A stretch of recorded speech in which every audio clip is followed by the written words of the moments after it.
Presenting Benny Goodman and his music.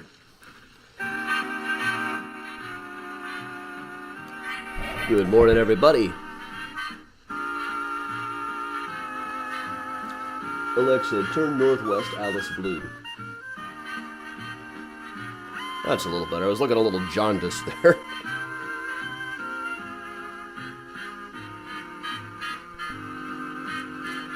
Good morning, everybody. Hey, Martin.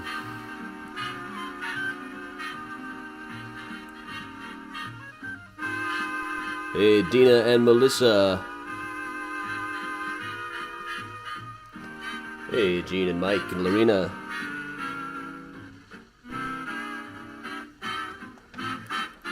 Hey, Ann. Hey, Patty. Hey, George.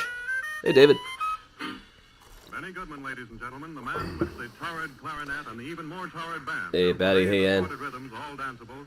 Morning, Diane and Kate. Hotel in Chicago. And first of all, Well, now I'm looking a little pale. I don't know what to do with this.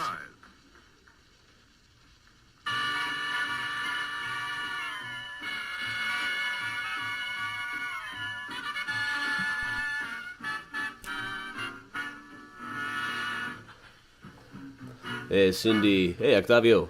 Hey, Susan, Dina, Laura, Kathleen. And I didn't end up getting pie yesterday. It's too crowded in there.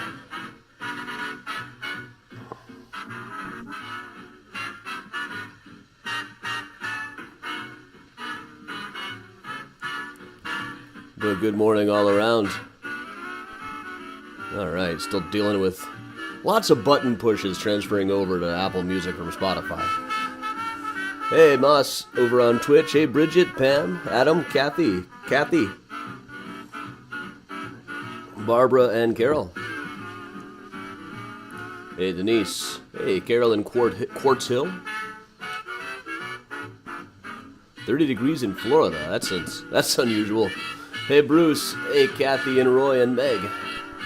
It is presently, what is it in Chicago? I haven't been outside today. Presently a balmy 22 in Chicago.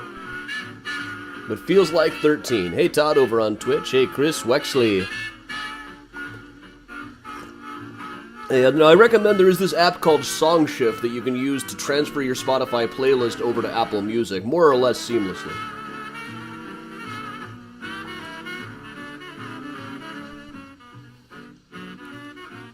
Octavia, I've switched to a few different colors here. Let's see what I can do with this. I feel like I'm looking a little pale here. Now, let's see.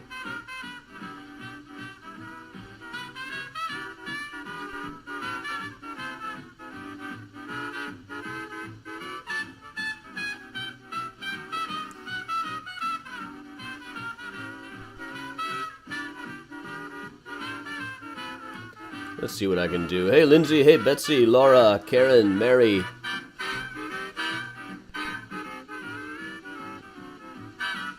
What if I moved freak out! Is the Grizzly Reaper growing? Oh yeah, that's a pretty good color. I'm still a little jaundiced, but let's see. There we go. How's that for a skin tone? Morning, Larry. Is McGraw Hall the venue still there? I'm not sure. I haven't been to a show there anyway. I've seen Dylan in a lot of Chicago venues, but not that one. I'll be at the Fox in March. Hey, Noreen. Hey, Jackie in Florida. Not gonna be at this one. This look about right.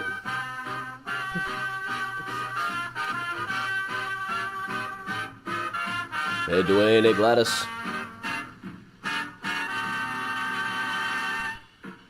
Benny Goodman presents Helen Ward singing With All My Heart. Hey, Carol, that was all from the new lamp. Should really change the blob setting on it too. Then we're about the same one. This one, the little lights don't do quite as much. But if I put that on kind of a kind of a red. That kind of works.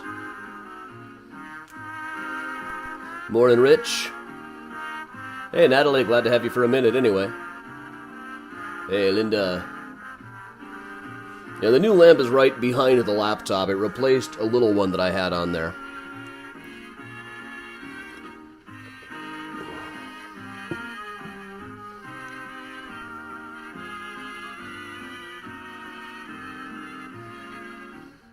Combine red and blue, that would help. Well, I can just go purple.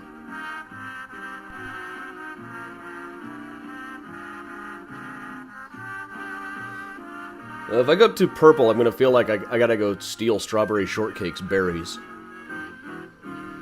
Hey, Heather. Hey, Jean. Morning, Lori. Morning all around.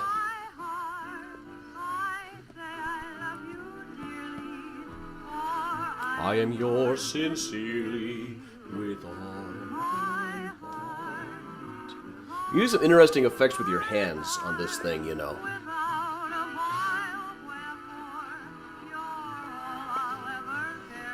Hey, Karen. Hey, Melissa.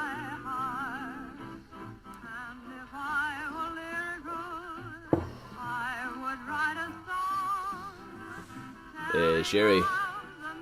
Melissa, I'll experiment with that some.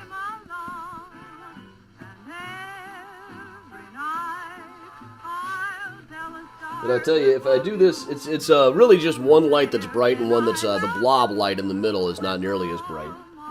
So if I were to take, say, this one, I'll try to remember where that was, and move it over to blue. That's me on blue, me on red. There's about where we were before.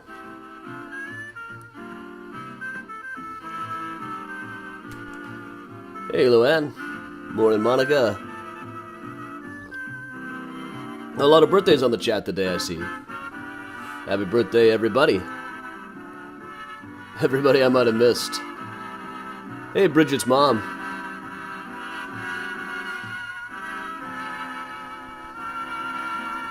Hey, Christine. Hey, Eric.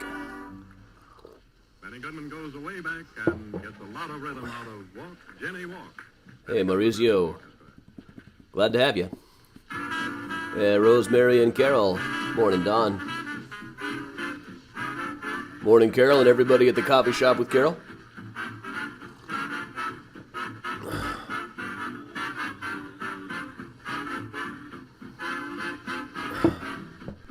Hey, Joanne.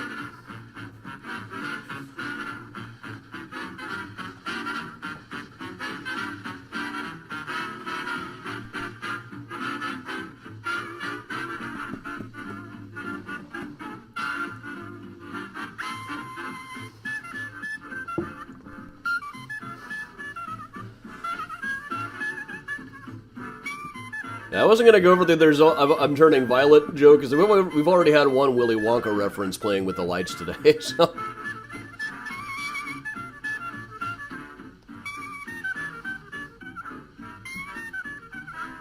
Frozen hot chocolate, isn't frozen hot chocolate just like chocolate milk?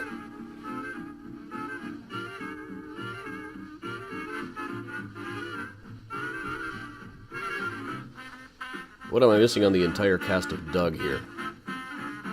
I'm always up for a good... Oh yeah, I look like Skeeter.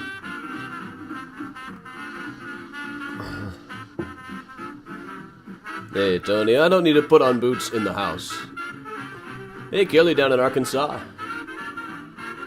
Has Ronnie been riding? Always. Hey Liz over on YouTube. Hey, Rebecca and Carrie.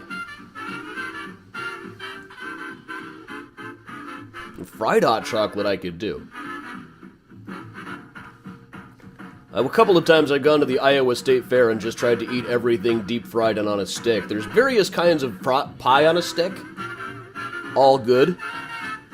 Deep fried pineapple on a stick was good. Deep fried butter on a stick was really just a very buttery cinnamon roll. And they all loved it. They all loved those bastards when they played by Benny Goodman. And now another one just in the same vein, Rosetta. Morning, Ann. Yeah, no, hot chocolate does have a distinct taste that's kind of unique to it. Hey, Count over on YouTube. We'll get started on the Holmes in just a couple of minutes. We'll let Benny Goodman do one more song.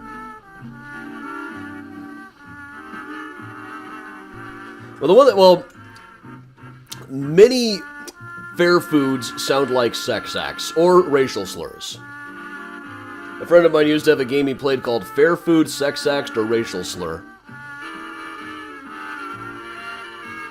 Deep fried pork chop on a stick could go in a number of ways, but it's Sunday morning. And Miles is sleeping right now. Priya, you can see back over on the couch, a little bit in front of the pillow. I'm sure the boat come out pretty soon.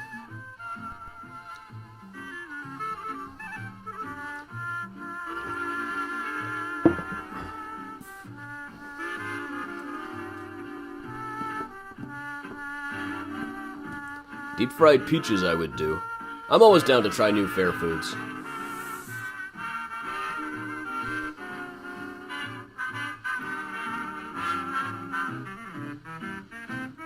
Oh, hey, Ian.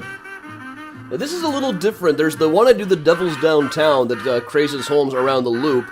In this case, we do a lot of stuff that I couldn't really get to on a walking tour.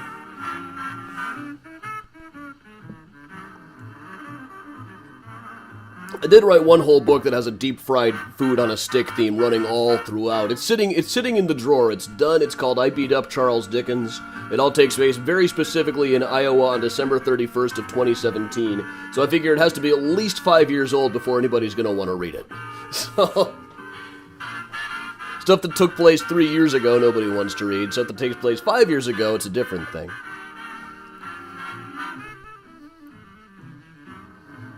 Now, Chris, I'm not sure we're going to see the disco salad bar. I don't think I got that in the footage. We already had a disco salad bar this morning, I guess. Well, all right, everybody, we're letting Benny Goodman finish out this one song.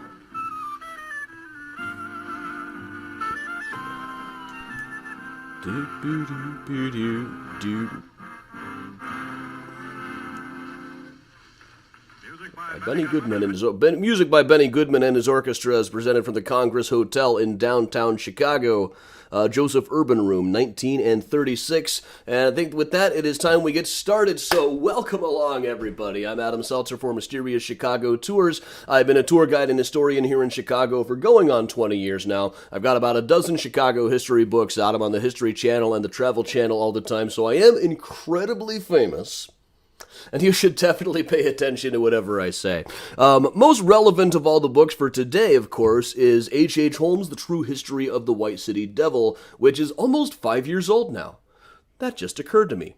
Wow. It's amazing that I managed to keep this stuff in my head consistently for 5 years.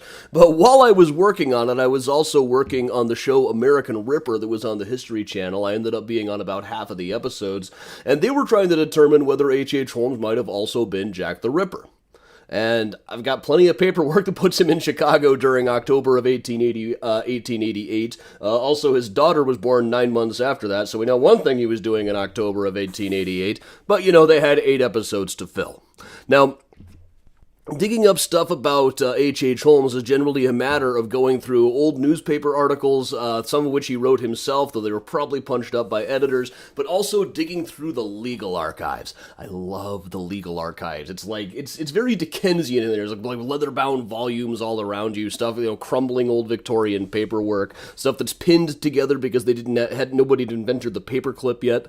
And in there you'll find things like, I'm always hoping I'll find the photograph of Minnie Williams hidden away someplace. But really, we go digging through stuff like this, or also the microfilm rooms at the library. There's a lot of sources about Holmes that have not been digitized yet. But a lot of what we think we know about H.H. Holmes, well, I'll give the basics. There was a book called Gem of the Prairie by Herbert Asbury, which is now available under the title Gangs of Chicago. Now, in it, this book from 1940, he retold the story of H.H. Holmes about 45 years after it all happened, using a couple of major sources. One was a tabloid article in the New York World. The other was Holmes' own confession, which was absolute nonsense. And what he came up with, really, was a story of a man who had built a hotel near the World's Fair and was using it to prey on World's Fair victims, World's Fair travelers, who he would kill in this building that was now known as the Murder Castle.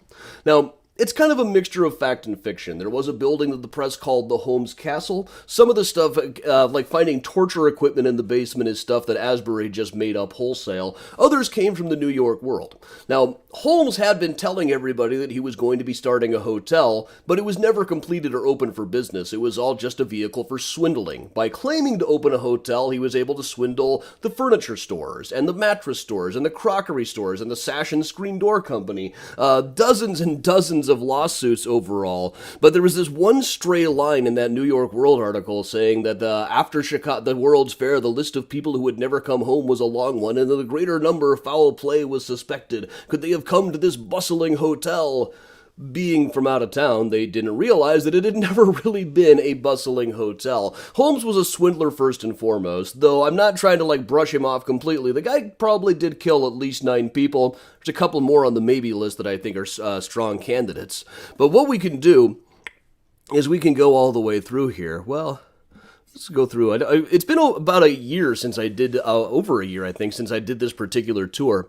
People already knew about the building before the World's Fair started. This is from March of 1893. A couple of months before the fair opened, the Toby Furniture Company figured out why they couldn't find all the furniture they tried to repossess. He had put it into hidden rooms and walls around the hotel, or he had wallpapered over doors on the 3rd floor.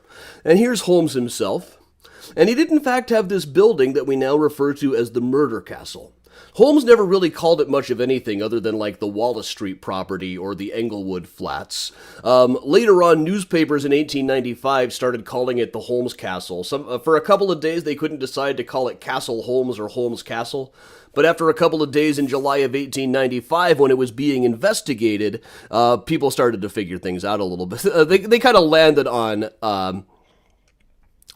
on Holmes Castle. The New York World article is still highly influential. Just about everything we think we know about Holmes is traced back to this and Herbert Asbury. And if you've looked up Holmes online, you've surely seen things like this diagram with the room of the 3 corpses, the dummy elevator for lowering bodies, the death shaft, the black closet, the maze. Some of this was based on real stuff. More of it kind of came out of their imagination, but really, by going through all of the legal archives and stuff, we can trace Holmes to an awful lot of places around the city. Places where he lived, places where he did business, and some of these buildings are still standing. Now, I do want a couple of whole presentations where I'll trace Holmes's career in great detail. For this one, what we do is go around to where Holmes was. He's best known for being in that castle building down on 63rd Street, and we'll definitely cover that towards the end, or what's there now, or what remains, which is basically nothing. But most of the places I can trace him to are really around the Loop area. For instance, well, first of all, to the right there is the legal archives. But right across the street where the Block 37 shopping center is now was the old Chemical Bank building. And we can line it up right over here. Now, Holmes moved to Chicago in 1886, built that building in 1887, but by the end of the 1880s, he was kind of fed up with actually operating a drugstore, which was his real trade. He had found there was more money to be made in wheeling and dealing in real estate and doing business. So, in here, he got himself an office for a place called the Warner Glass Bending Company. Now, he met up with a guy named L.W. Warner and said, "Warner, here's what we're going to do. I have a secret method for bending glass. Let's start a company, and since we're using your money, we'll call it the Warner Glass Bending Company." So in this building, right where Block 37 is now, they mostly just met with investors. Holmes never really did bend any glass professionally. And later on, when he wrote his confession, he claimed that one of his murder victims was L.W. Warner. He said that in his basement of his building, he had built a large incinerator and tested it by shoving an L.W. Warner inside of it and turning it on. Now, at the time Holmes said this, L.W. Warner was alive and well and living in Newton, Iowa. Quite a few of the things that Holmes said in that confession, almost nothing in it is true, really. But at the same time, though, at the same time he had this office in the Chemical Bank building, there was a guy in another office there named Benjamin Peitzel. Now, Ben was using an office there to demonstrate a patent coal bin that he had invented, and the two of them apparently met while they were there and found they had a shared affinity for dishonest business practices. Peitzel would get involved in several of Holmes's schemes over the next few years, culminating in going down to Texas with him, then eventually to Philadelphia, where the plan was to fake Peitzel's death for the insurance company. Now, right next door in the building over here, to the right of the tall one in the old picture, and would be still kind of overlapping with Block 37 today, there was an office where there was a life insurance company, Fidelity Mutual, and also the offices of F.E. Blackman, the guy with Holmes was using as kind of a switchboard and moneylender.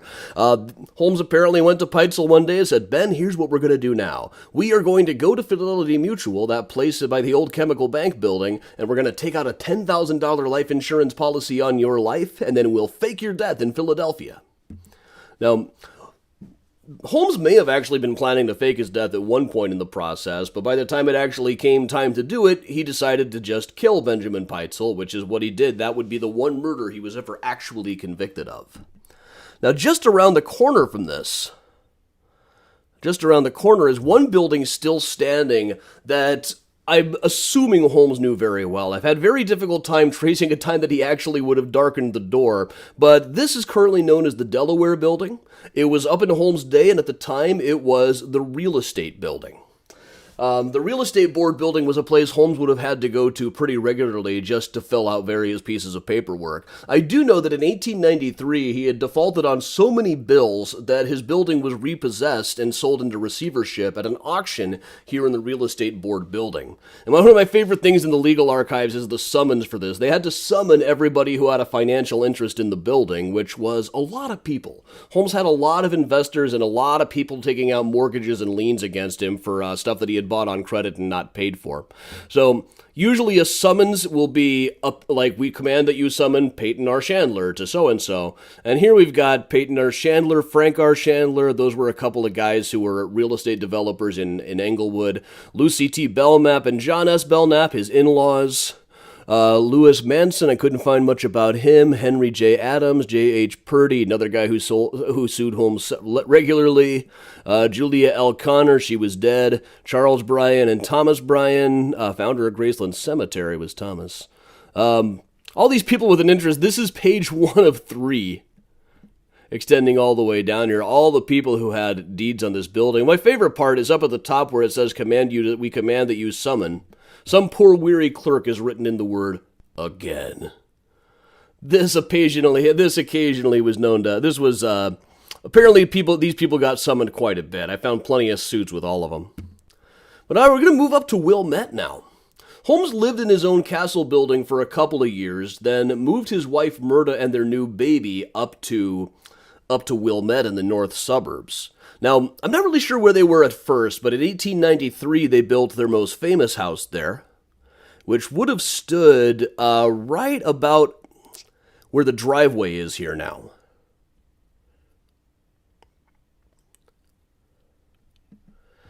It would have looked about like this. It was a very nice looking building, really. It had 2 turrets, very fancy, and was actually still standing up until the 1990s, so there are actually at least photographs of this one.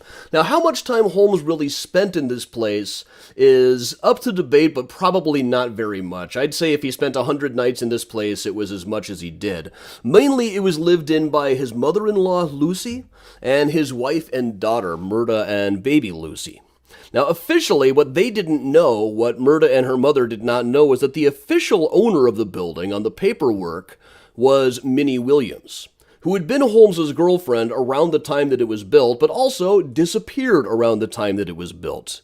And there's quite a bit about stuff. Right after Minnie disappeared in July of 1893, a lot of real estate transactions were done in her name. It's hard to get the data on this. They keep it all down in the real estate dungeon below City Hall. They don't like you taking pictures of the screen. That everything costs money there. It's a research nightmare, honestly. Also, it's very damp and gloomy, and everything's hard to read. But this place was built by the Weber and LeBon Brick Company, who had an office on LaSalle Street, right where the big Icarus mural is. Now, After Holmes's execution, there was nobody left to make payments back to Weber and LeBon. They tried to sue Minnie Williams, but they couldn't find her. And eventually the place was repossessed. They had to be, Murda and Lucy had to be kind of thrown out of the place. But they eventually were, as they had no actual claim on it. They ended up moving to Minnesota instead. Now, elsewhere in Wilmette, another place, and I'll speed up speed this one up a little bit, but we'll take the walk here. This is about the walk Holmes would have taken to get to the railroad depot. Only he would have kept going. This is the Wilmette train depot, and it is the same depot. It's been moved from its original location, but it is a building that Holmes would have been in every time he went back and forth to Wilmette, which would have been pretty regularly. He seems to have gone back about once a week. Now, the original location of this was about a block away, about where the Starbucks is now. It's kind of common. There's either a Starbucks or a McDonald's there now. Now, also just around here was Van Geem's paint store. The church that Holmes and Murda went to met up in the second floor above Van Geem's paint store for a while. Now, Murda, there's exactly one photograph that can be confirmed of Murda, Holmes's wife, and it's from years later when she was working as a teacher. It's not a great scan either. That's her over on the left. This is years and years after Holmes died.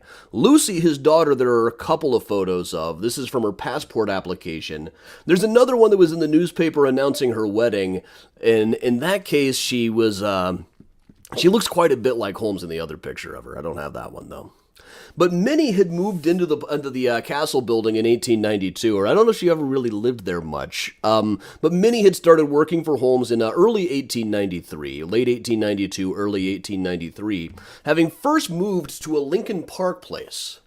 Now, Minnie was a failed actress, or an actress who had run out of money trying to get her career off the ground. So she ended up deciding to move to Chicago and get a real job, and ended up finding a room in what I guess would have operated as a boarding house at the time, up here on Roslyn Place. The Roslyn Place is just in the Lincoln Park neighborhood, just east of Clark Street, between Clark and the Park, a couple of blocks above Fullerton. And the neighborhood here looks very much as it would have back in 1893. A lot of these houses were already standing at the time. A couple of them even have gas lights going. Of course, they wouldn't have had this many automobiles on the street at the time. But this red brick one coming up, this is where Minnie first lived. When she was writing people letters back home and applying for employment, this is what she would give as her address, was this place on Roslyn. Holmes probably would have come to see her here. Probably. But eventually he moved in with her, but she didn't live with him at the castle building. They got a place a few blocks away from here up on the north side, on Wrightwood Avenue. Now, the address at the time was 1220 Wrightwood, but everything got renumbered in 1909. There's a guide so we can, trace it to it would have been about where this newer red brick one is now. Unfortunately, not the one with the turrets. But that's just going by... No, it's not the red brick one. It's the one with the flag here. But that's not really 100% reliable. A lot of times you look in the renumbering guide and it'll tell you which number it would be now, but sometimes the original number doesn't exist, and other times we'll have things like this where they actually published a map of where this house was that Holmes had drawn up himself that doesn't exactly make it look quite where it is going by the renumbering guide. But this is a place where he had lived with Minnie and her sister Nannie, who both disappeared in July of 1893. They're much more likely to have been killed up here than down in the castle building. Now, Holmes' story was always that Minnie had killed her sister. He said that he came in one day to the front parlor down below where the word sees the word died, and X marks the spot where Nannie's body was lying dead, Minnie having killed her with a footstool. She only meant to beat her over the head with the footstool just because she was mad at her for paying so much attention to her boyfriend, Holmes. That was Holmes' story anyway. His story was always that, okay, so I admit Nannie Williams is dead, but Minnie killed her, and if you're finding any other dead bodies, Minnie probably did that too. She's just making it look like I did it to throw suspicion off of her for killing her sister. It took him a while to really get the details of that story together. I bet he wished he had thought of it sooner. But most of the places we can really trace Holmes are around downtown, including one of Chicago's greatest buildings, the Rookery over here on the left. Now, this was where Burnham and Root, the architects, had their offices. So it's mentioned, of course, Holmes became most famous again in the modern world because of Devil in the White City, which tells the parallel story of him and Daniel Burnham creating the World's Fair. As noted in the book, there's no documented meeting between the two of them, but there's a pretty good chance that they might have passed in the hall at one point.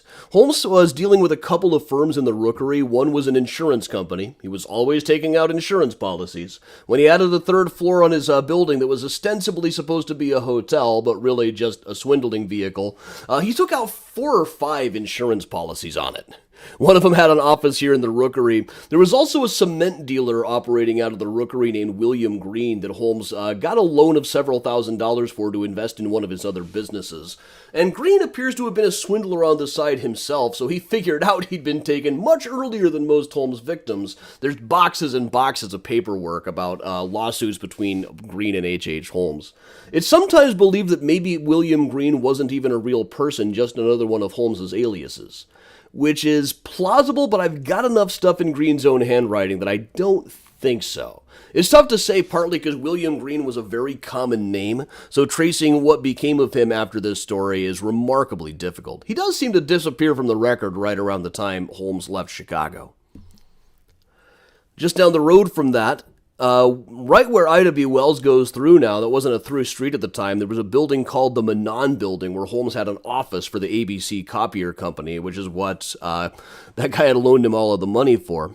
I don't have actual video footage for this one, so we'll spin along. Just past the library is this building that is now a part of Robert Morris College. This is another one still standing that Holmes can be pretty well traced to. I don't have specifics about times that he would have gone there himself, but his fourth wife, assuming that Minnie was somebody that he was married to, the third that we know of for sure, was a woman by the name of Georgiana Yoke. Now, she married him in Denver in January of 1894, and this is one of the weird things with the Holmes timeline, is he seems to have been extremely busy in 1893. Even without running a hotel, he was building a house in Wilmette, he was swindling half the businesses in town, he was He was running away from insurance companies for a large part of the year after trying to swindle them by setting the building on fire, but also at the same time he was apparently dating a woman named Georgiana Yoke. Now, Georgiana had come up from Indiana. She lived in a small town, worked as a teacher. Newspapers at the time referred to her as an adventurous woman, which was kind of code for being a sex worker. There's absolutely no evidence. The town that she lived in, there's a woman who wrote a whole novel about her, Judy Nichols. She said, if I've been to that town, a sex worker would have starved to death in that town. There just wouldn't have been enough work to go around. There is a great story in the papers. The school where she was teaching caught fire one time, and she ran back into the burning building to save the dictionary. But being a teacher was rough work at the time, and apparently she decided at some point she wanted to get out of the profession and move to the big city. So she moved to Chicago and got a job in Siegel and Cooper's department store, which was right in the same building where Robert Morris College is now. We can line those two up pretty well. Now, their big selling point at Siegel and Cooper, if you read their old catalogs, and what really brought people in, this is an era when department stores were really, really growing, when the practice of having things like lunchrooms built in and all kinds of amenities in department stores were really taking off, thanks to Harry Selfridge's work over at Marshall Fields. Their big selling point was they had a giant mural of Christ before Pilate. Just what I want to see when I'm going shopping. But she was working in this building. Holmes, we don't know exactly where Holmes met her, but most likely it was in Siegel and Cooper. We know he was trying to swindle them a little bit. He had some kind of mess going with the credit department and signing in Minnie Williams' name, there and also at the fair store up the road. But moving right down from there, this is a whole block that we can trace Holmes to a lot of things in. Now, one thing that you hear commonly is that Holmes was at the Congress Hotel. I know exactly who made that one up. There's absolutely nothing connecting Holmes to the Congress Hotel, which is just down the corner here. But there's also, he was at so many places around there that it's entirely possible he might have stopped in. The stories about him stalking victims through the halls is total nonsense. But right here, where the J. Ira Family Hostel is now, where I hung out before several Bob Dylan shows back in 2005, that was the old Kimball glass factory. Holmes swindled them out of about $500 worth of sheet glass. And the building is still standing now. When he was adding the third story onto his building, he went and bought all of the windows for it on credit, then never paid for it. The lawsuit is still on file. But perhaps the biggest lawsuit, or close to the biggest, was with the Aetna Iron and Steel Company, who also had their offices down here on LaSalle Street.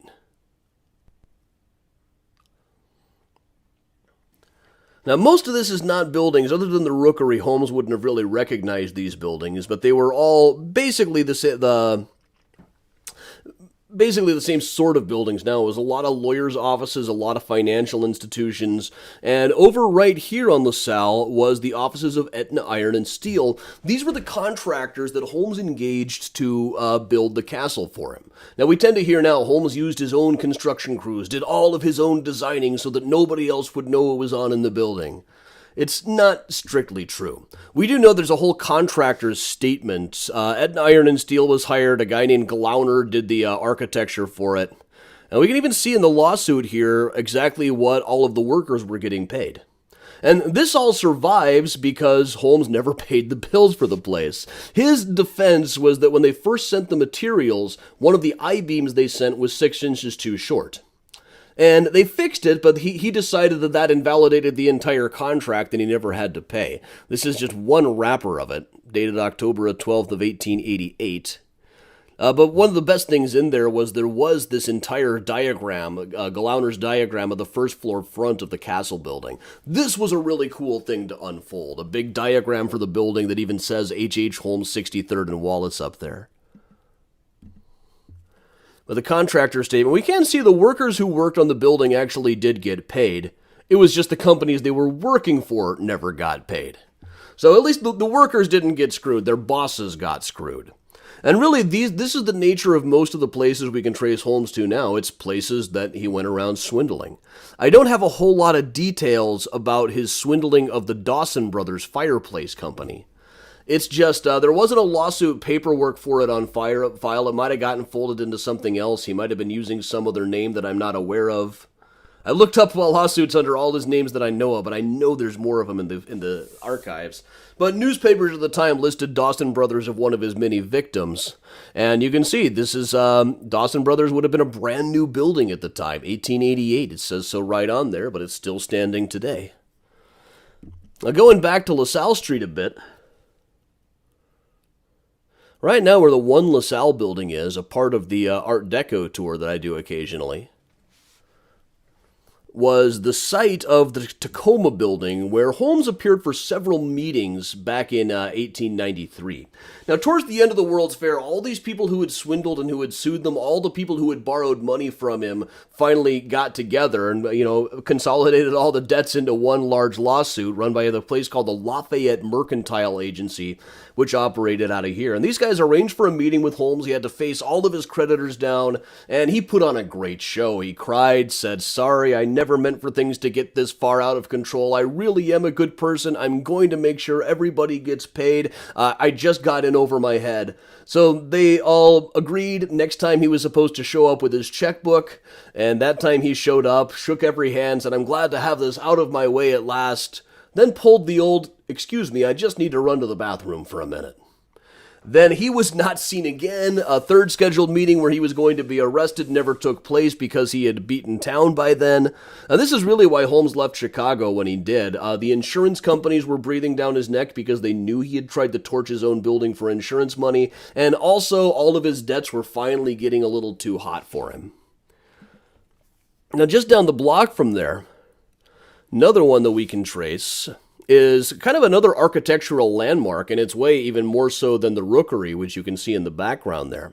But currently on the left, another Art Deco gem is the Field Building, currently known as the Bank of America Building, which was built on the site of the Home Insurance Building. which itself is a landmark. This was the first modern skyscraper by a lot of metrics. It was the first one to be built with steel frame construction. Some of the older buildings that you see around here, the walls get a lot thicker towards the bottom because they're load-bearing walls holding up the whole building. This was steel frame. It allowed for things to get a lot taller. This is often considered the very first skyscraper. And in it was the office of Thomas Barber Bryan. Bryan I sometimes describe as like a Forrest Gump type character in Chicago history. He just pops up everywhere. And in 1891, he was vice president at large of the World's Fair organization, traveling around meeting with people like the Pope to promote the interests of the upcoming fair. Now, as of 1891, he had an office here in the home insurance building. And while there, he had a guy named Frederick Nind working for him who had bought the patent of a copier machine over in England, talked Bryan into going halvesies with him somehow. But eventually Bryan said, listen, I don't have time to run a copier machine company. See if you can find me a buyer. Nind had just met HH Holmes, so he came in, brought Holmes here to the home insurance building to meet with Thomas Bryan. He agreed to buy the business from him for $7,000. Paid with a promissory note, Bryan never got a thing. So in addition to founding Graceland Cemetery, rubbing elbows with Abraham Lincoln, buying the handwritten draft of the Emancipation Proclamation, meeting with the Pope, Bryan was also perhaps the single biggest individual swindling victim of H.H. Holmes. The other night I talked about Holmes for the Union League, which is right around the corner from here. And up in the Union League, they have this portrait of Thomas Bryan, who was a member there. This was actually painted by Jenny Bryan, who was his wife. That was really cool to see. I had never seen that. They got a great collection of art there. We'll go down the block a little bit, passing the Rookery. And also on the right was one of the other insurance companies. I think it was either Great Northern or Gerard Fire and Marine Insurance. But it was the only one who paid him anything after the... Can I move on a bit? The one on the right is the only place that paid him at all after setting fire to the third floor of his building. And they did so because somebody had come in and signed as a witness. She signed under the name Minnie Williams, which was kind of odd, because Minnie Williams was probably dead by the time that was signed. Exactly who really signed it is kind of an open question. Probably Benjamin Peitzel's wife, kind of being pressed into service against her will.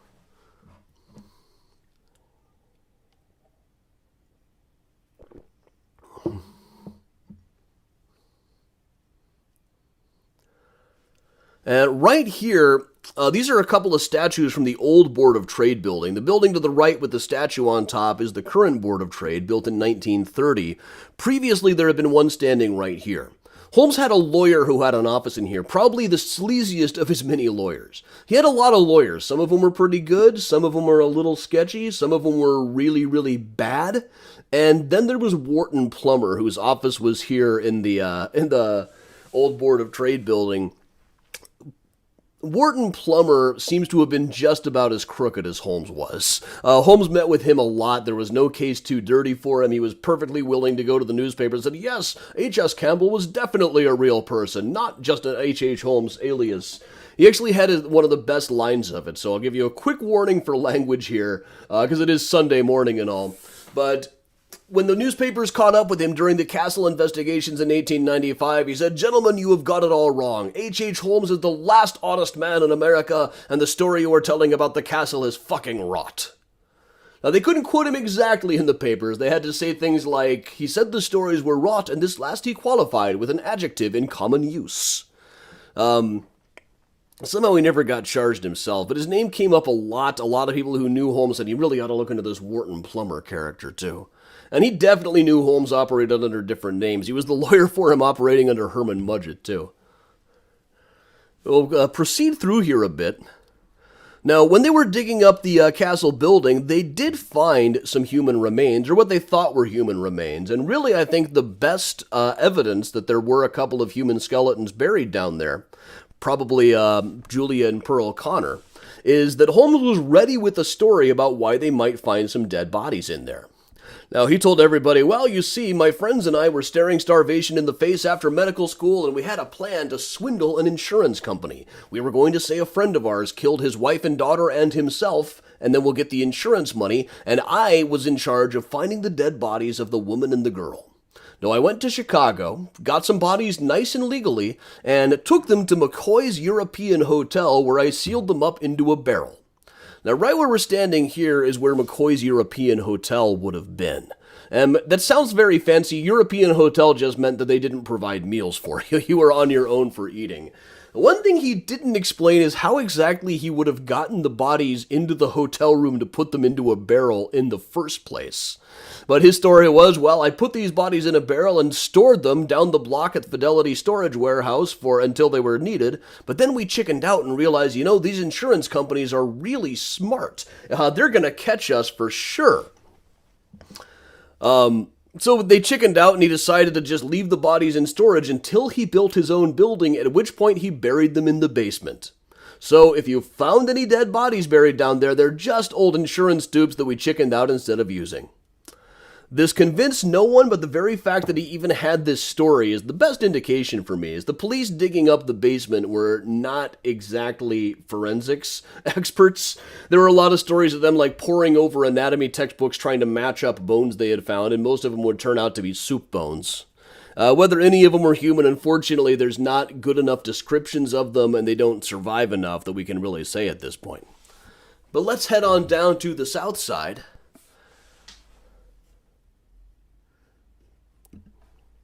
Actually, we'll start right over here. Where the Aldi is where Dr. Holton's pharmacy is, Dr. Elizabeth Holton.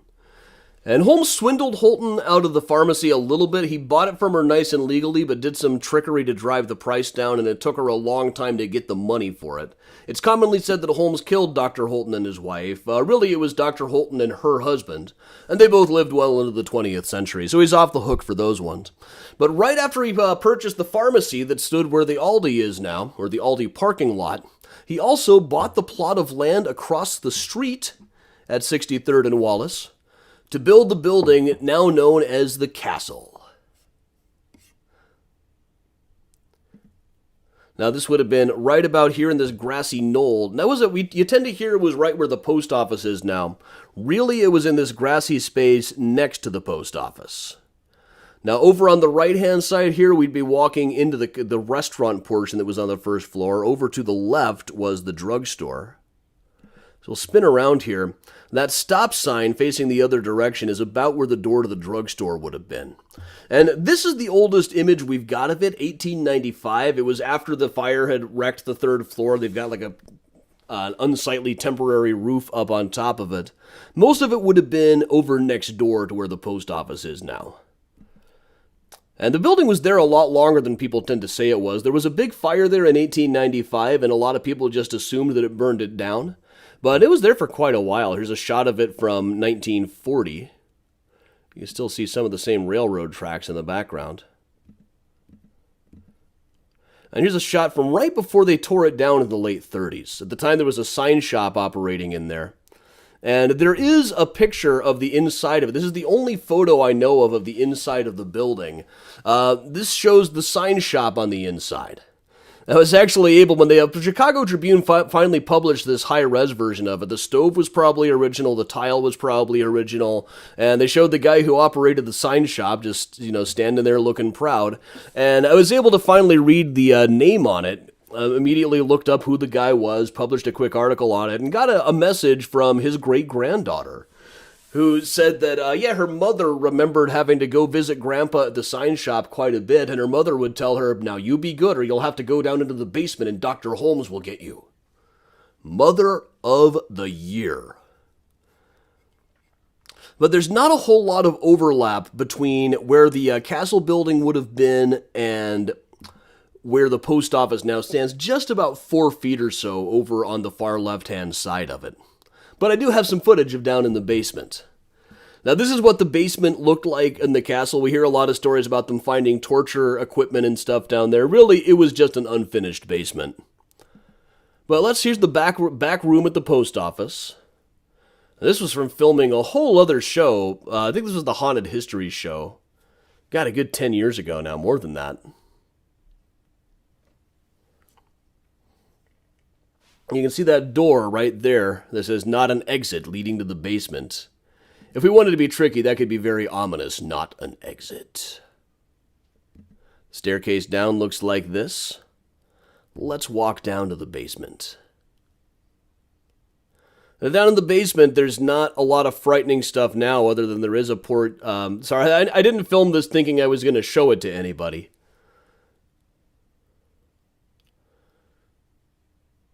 But you can see that it goes right up to this. There's a little stepladder that goes to a hole in the wall. And this hole in the wall goes to a tunnel that goes around the edge of the castle building. So here is a little bit of walking down the hall. I did get better footage of this. You step into there and walk down the hall. You come to another tunnel.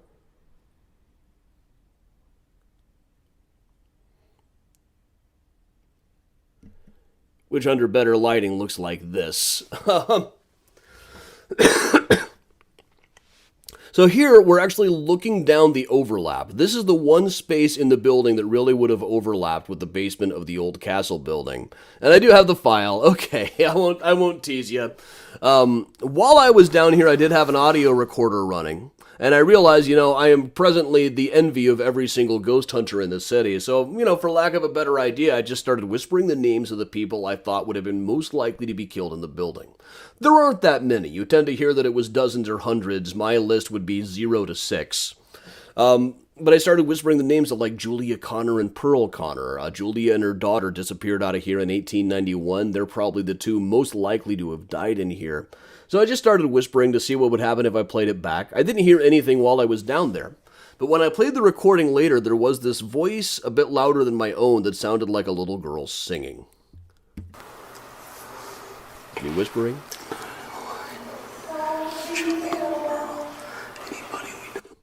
You hear that? I'll let that go through one more time. First there's the me whispering, then there's this weird voice.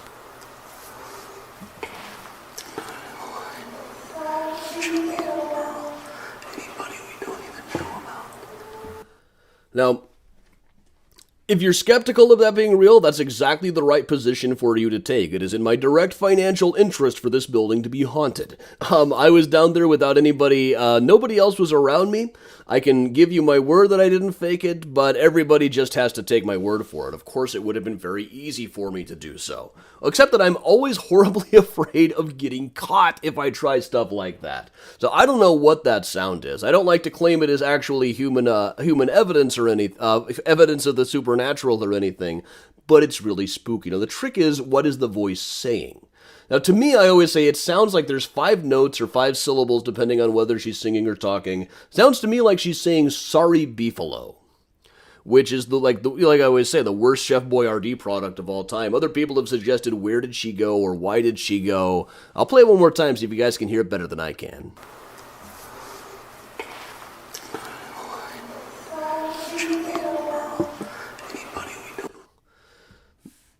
As I get older, I can't hear it more as like beefalo, like a V instead of an F.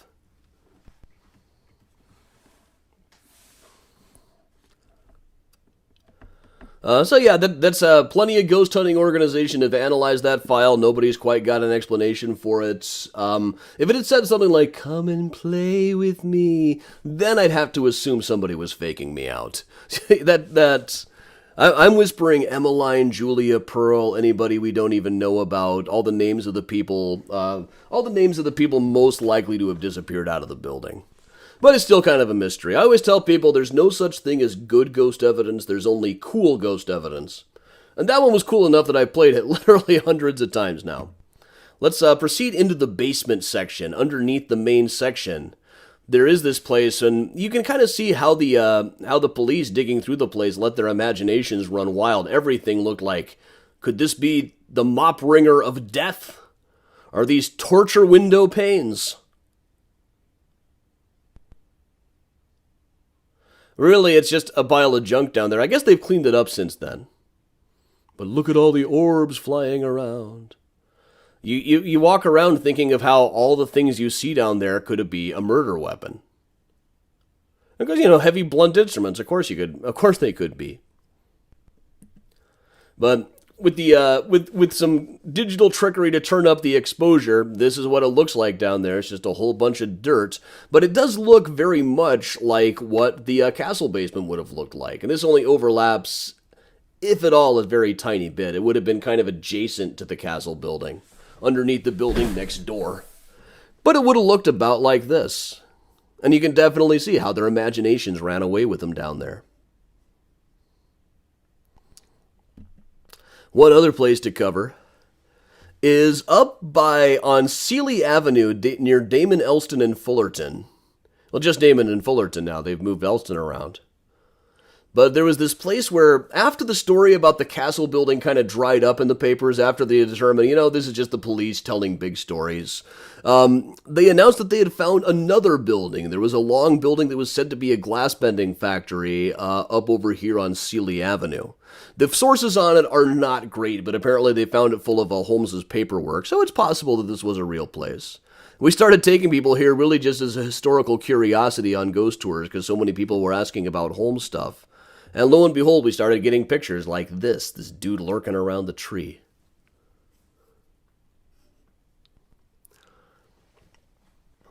Well, all right, I do believe that is just about every single HH Holmes location that I can trace in the city that is still standing, plus quite a few of the ones that aren't, just to tell the story.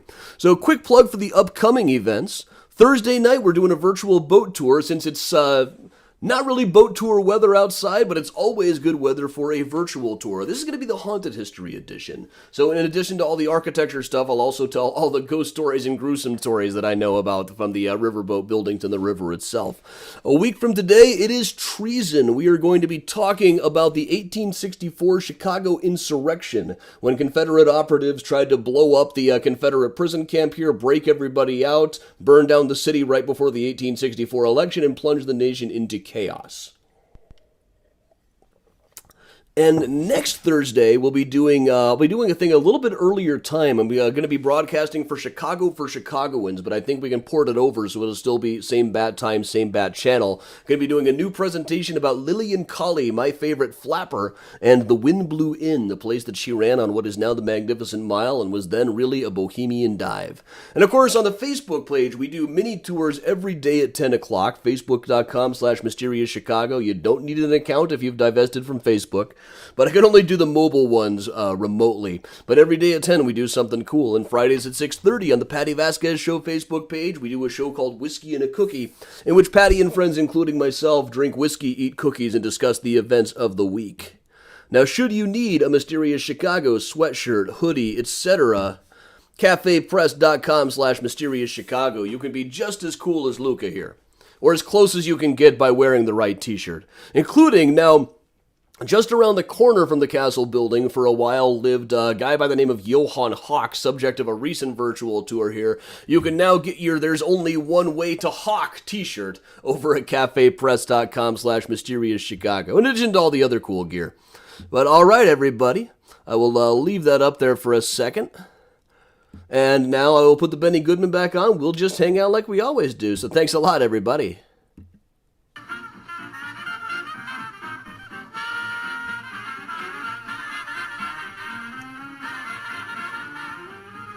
All right, thanks, everybody.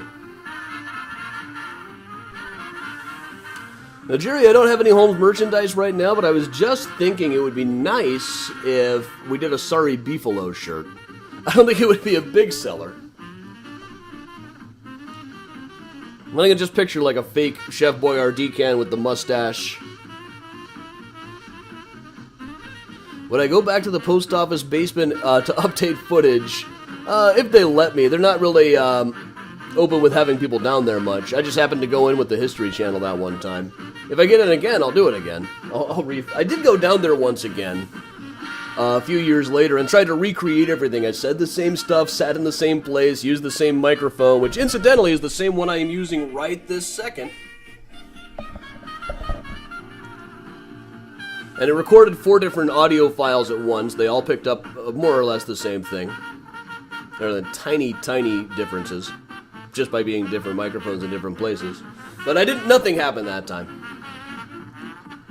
But once again, I hadn't started doing virtual tours yet, so I didn't know that there was going to be a demand for this. Do I think there's anything new that could be discovered about Holmes? Probably, yeah. There's probably stuff in the legal archives down in Texas, perhaps down in New Orleans.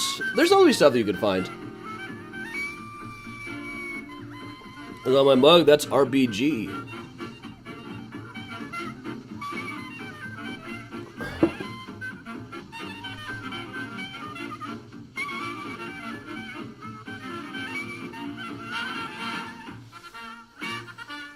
Thanks, Donna. Thanks, Ann. I'll get Miles out in a minute. Miles is sleeping. Leah is still asleep over here, but she perked up when she heard her name. We're going to see what Miles is up to.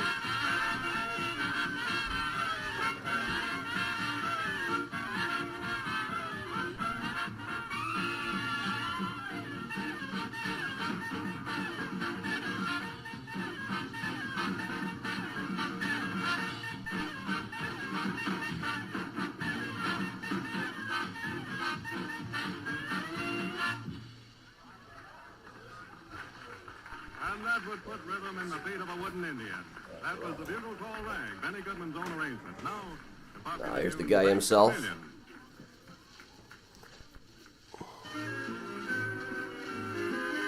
Thanks, Todd, on Twitch.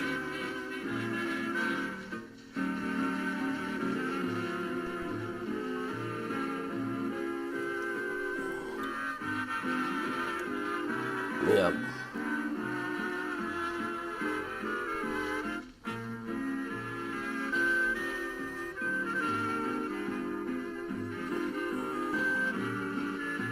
Yes, he is very soft. Mm-hmm.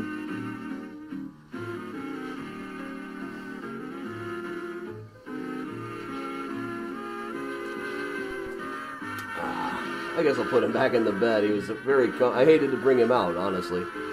But we know whose show this really is.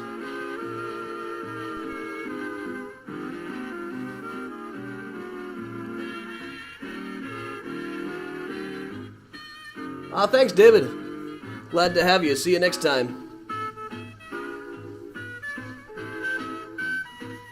Oh, hey, Matt. Matt, the Iowa Dylan fan. Got a bunch of my Dylan buddies on tonight, it looks like. Now, I think there's a very good chance Holmes would have been at the Auditorium Theater, where Matt and I have seen Dylan many times. It was built by then. We know that Georgiana liked to go to the opera. I'm not sure if they were... I can't find a specific instance where they talked about going to a show that was at the Auditorium, but there's a very good chance. I just can't confirm it.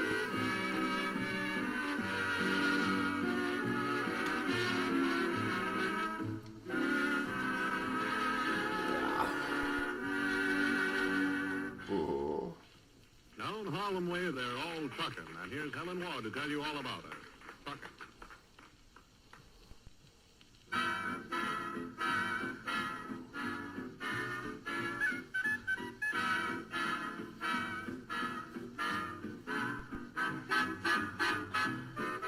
Well, thanks for everybody who has kicked in a few bucks to help me keep these colorful lights on. It being the winter, there's not a lot of work for tour guides.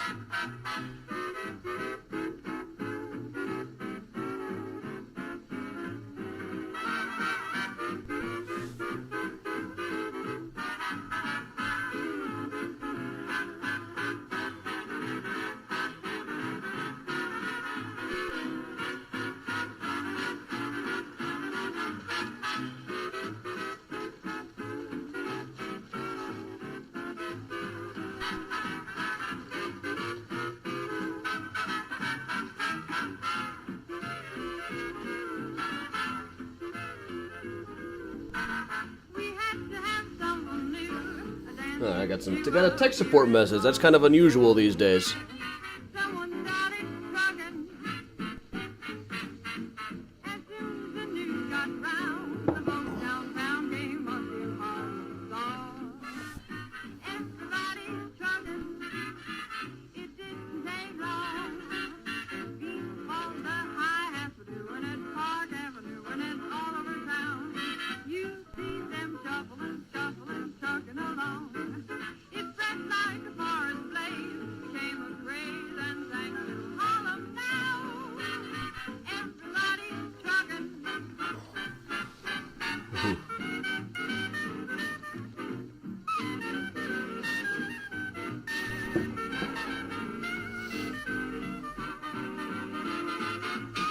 Octavio, I finally watched the new Mandalorian episode the other day.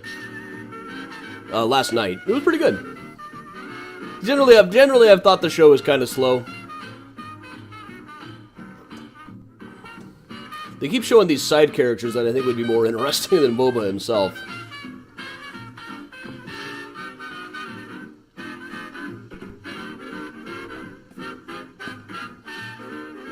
How was the stew? The stew was really good. Benny Goodman presents On the Alamo.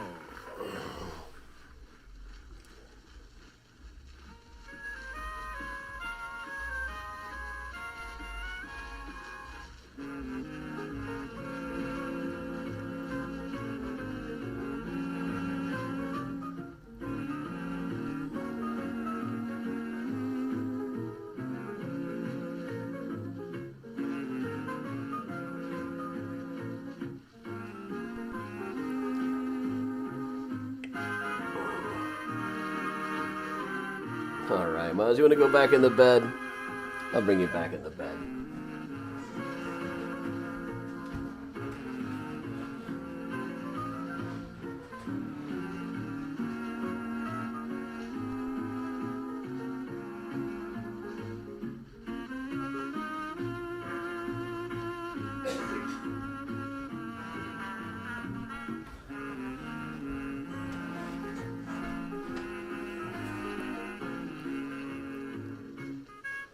Yeah, Octavio, I saw that.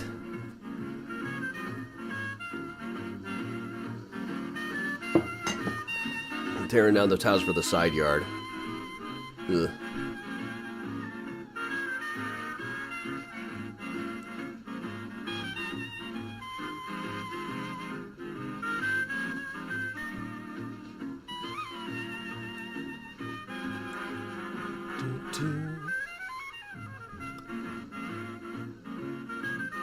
A lot of spam in the mailbox today.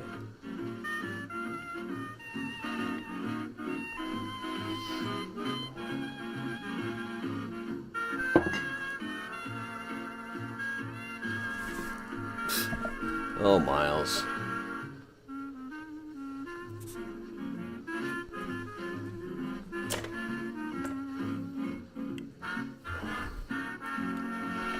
It would be nice if we had like a meetup in Warren Park. I could bring Miles out or something. I don't know how much Miles would enjoy that. Yeah, oh yeah, Miles is back up on the shelves already.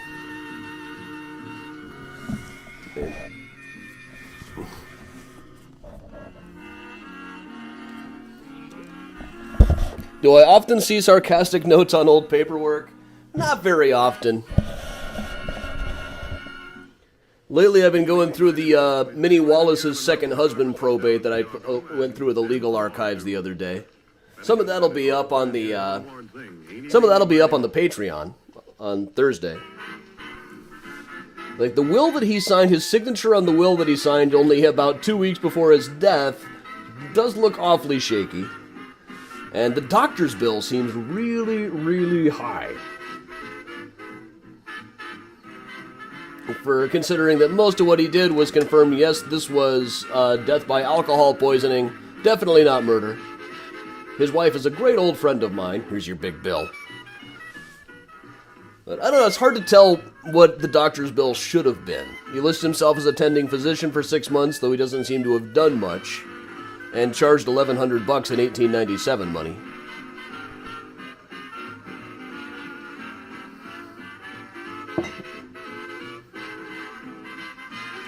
Now, I don't know what Miles would think of a Harnish and lease.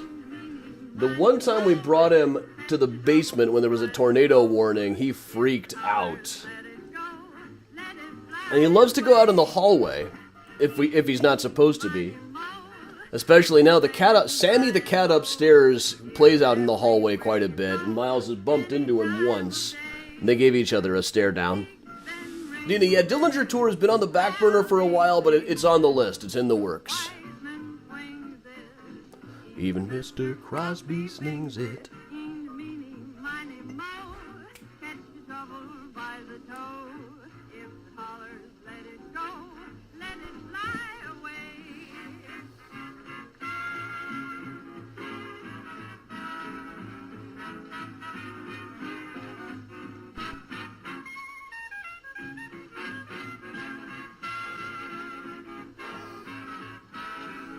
Good luck, Chelsea.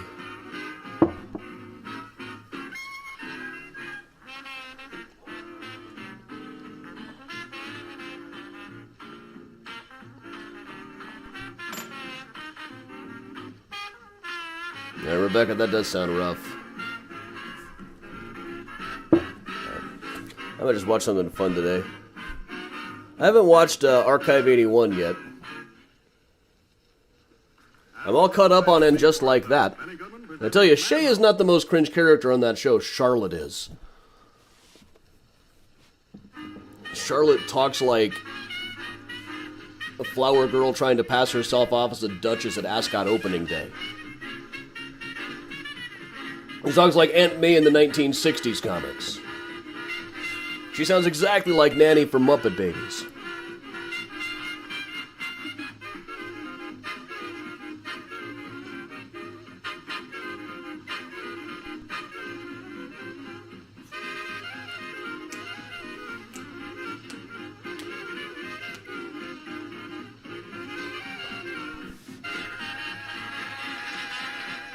I'm hearing good things about Archive 81.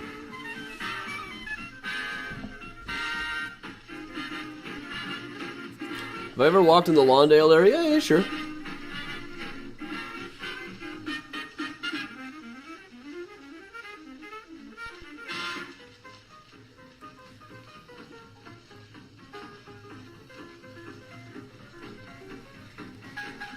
Now, overall, I think the Sex and the City new chapter thing has not been bad. It's a pretty realistic look at where these characters would have been as they fade into old age and irrelevance.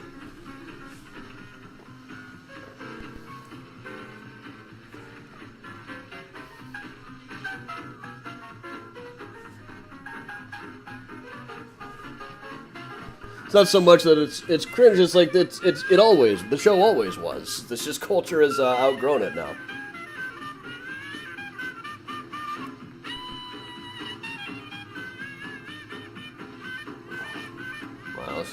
I'm glad this lamp is big enough that you can't knock it down. Though Priya would be the one to knock it down. Priya is still sitting over on the couch there.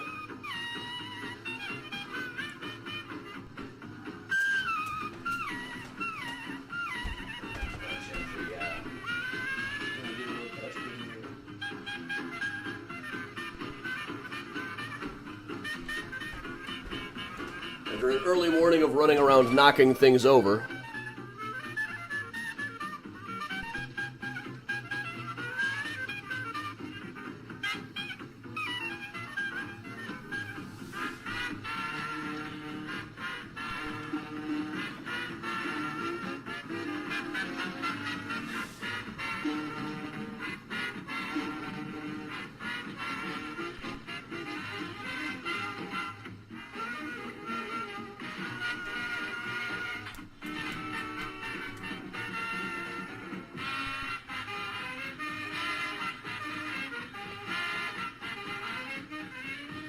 Oh, hey, Robin.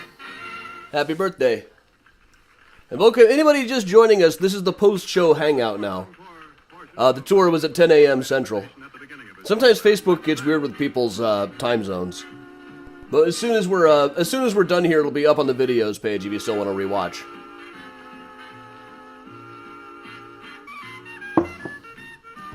Dina, sorry to hear that. Miles is going to have a birthday in about 6 weeks. He's going to be 3. I can't believe you're only 2, Miles. Especially now that you're the big cat.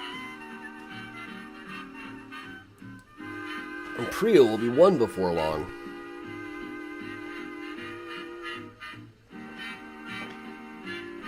Hey again, Karen. We have been presenting the music of Benny Goodman and his orchestra from the Joseph Urban Room of the Congress Hotel on Michigan Avenue in Chicago. This is the National Broadcasting Company. That's Benny rapping. Now we're still talking. I'll rewind a little bit. We'll get a bit more Benny. A bit more post-show hang.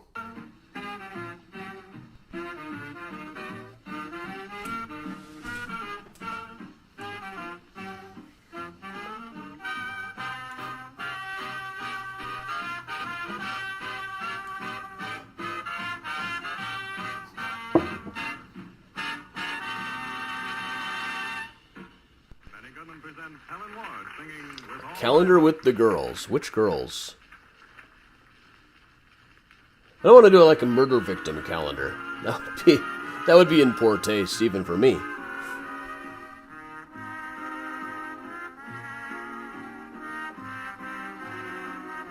I could do a calendar with the coyotes. That might be cool.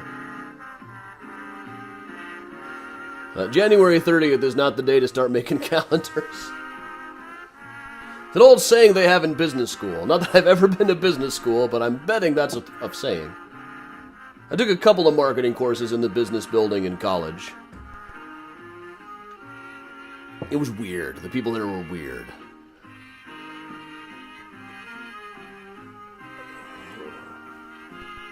Uh-huh.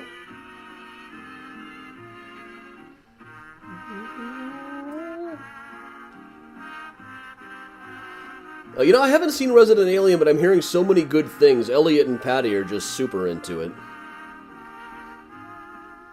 Ron, thank you so much. Over on YouTube. My heart, I say I love you dearly, for I am yours sincerely. Have I ever been to the building next to the post office? Right now, there's not really a building next to the post office anymore. It's kind of surrounded by... It goes right up to about the street, and then there's parking around it.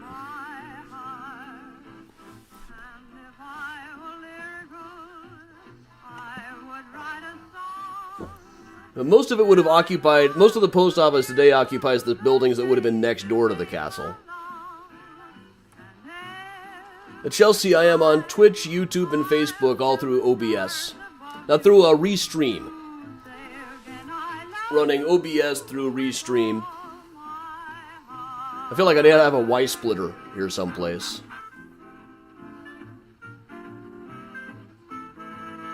Aw, Pam, I bet that was something.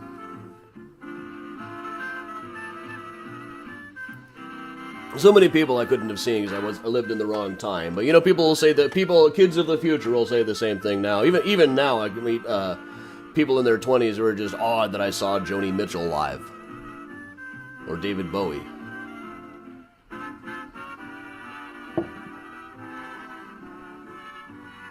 Metallica when they had long hair.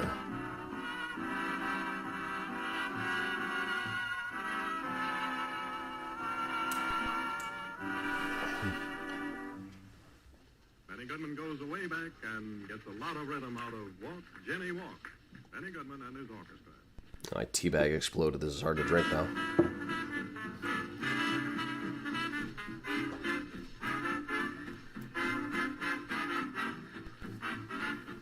Okay, Miles.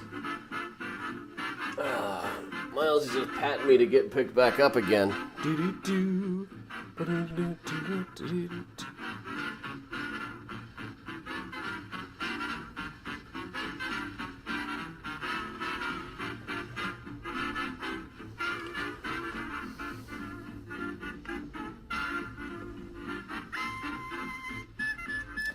Well, all right, everybody. I think it's about time we wrap up here. Just because I'm starting to get really hungry. But quick plug for the upcoming events. Also hungry and got tea particles all over my tongue. So Thursday night, Haunted History by Boat, a virtual boat tour. Sunday morning, Treason, the 1864 Chicago insurrection plot. Then next Thursday, Note Different Time for Lillian Colley and the Wind Blew In. I'll see if there's any further instructions needed for that one. So Chicago for Chicagoans has had me do something every year. This year was no exception, but it was Thursdays at 7, so tricky. In any case, thanks a lot for joining me, everybody. I'm Adam Seltzer for Mysterious Chicago Tours, saying stay safe, stay strong. And if you can, everybody, most of all, you gotta stay spooky.